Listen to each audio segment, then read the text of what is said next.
Écoutez, moi je suis Justine Dongo-Keller.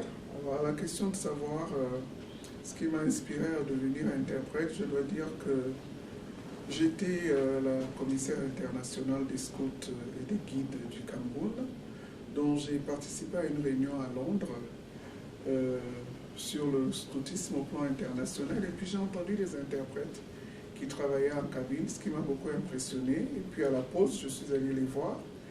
Et ils m'ont demandé si je voulais m'y essayer. Donc, quelques questions-réponses. Il y en a une qui m'a dit, vous êtes une interprète toute faite. Je pense que vous devriez devenir interprète, ce qui m'a beaucoup amusé.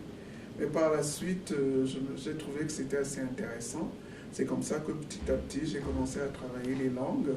Et que, voilà, après ma licence, j'ai décidé que je devais m'inscrire dans une école d'interprétation. Je suis donc allé à Londres, à PCL, pour effectuer ces études.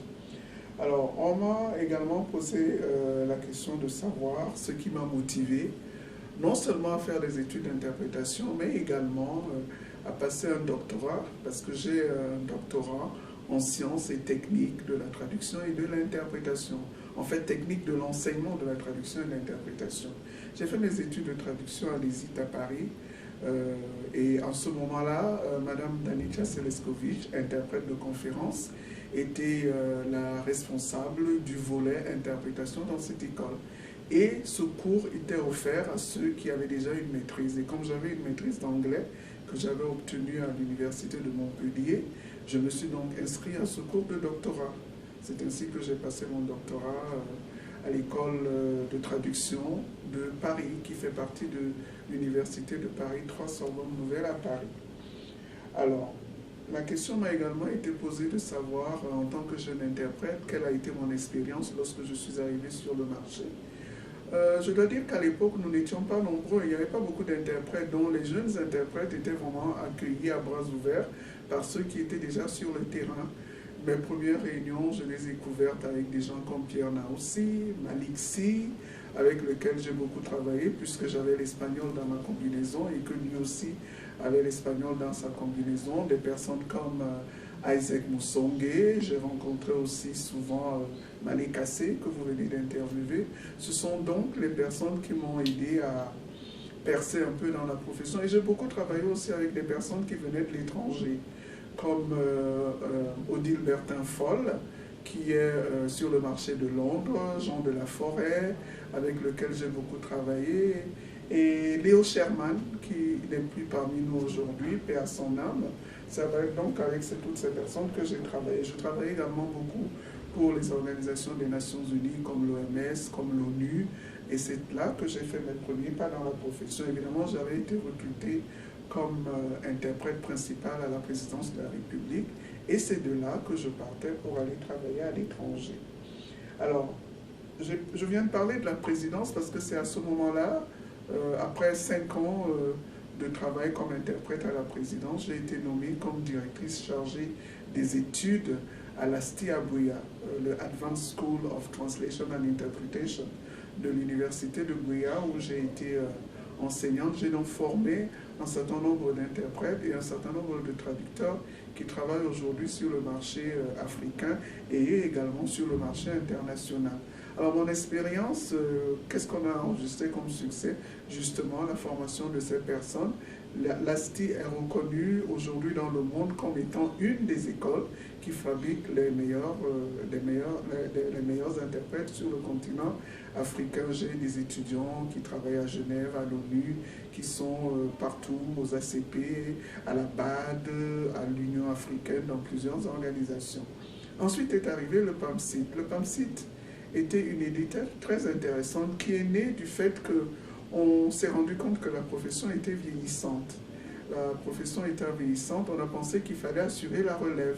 Donc c'est une idée de Moslenga, qui était aux ACP à l'époque, de moi-même, Justine Dongo-Keller, de Feu Bargandi, qui à l'époque était à la BAD, et de notre collègue Steve Odero, qui était à Union à Nairobi. Nous avons donc pensé qu'il était nécessaire de former un pool d'interprètes africains avec des langues africaines, mais surtout avec des langues européennes qui pourraient nous remplacer au moment où on ne sera plus là. non seulement, comme on le dit en anglais, by normal attrition, ou alors tout simplement parce qu'on ne serait plus sur le marché. C'est ainsi que nous avons donc commencé cette formation. Malheureusement, je dois dire qu'elle bat un peu de l'aile aujourd'hui, à mon sens, parce que le projet n'a pas démarré comme il le fallait. À la tête des écoles, on a mis des personnes qui ne comprenaient rien ou qui ne comprennent rien à l'interprétation, ce qui fait qu'en ce moment, en ce qui me concerne, parce que j'ai enseigné dans une université du PAMSID, il y a pas mal de problèmes qui restent encore à résoudre et j'espère que ces problèmes pourront être résolus un jour. Alors moi, j'ai été fonctionnaire des Nations Unies pendant presque 18 ans et pendant au moins 8 ans, j'ai dirigé la section des langues du tribunal pénal international pour le Rwanda. Il s'agissait d'un groupe d'environ 150 personnes qu'il fallait diriger. On avait des traducteurs, des réviseurs, des collègues de langue de Kinyarwanda, des interprètes, le pôle de dactylo, les correctrices d'épreuves. Tout ce monde-là, il fallait pouvoir les administrer. Il s'agissait de la gestion des hommes. Je m'occupais plus de l'administration de la session et naturellement, je continuais à travailler comme interprète parce que je ne voulais pas perdre la main. Ça a été une expérience très enrichissante parce que ça m'a permis d'acquérir également d'autres connaissances en matière de gestion du personnel, également en matière de gestion des collègues et ça m'a permis d'être un interprète permanent au niveau d'une structure onusienne.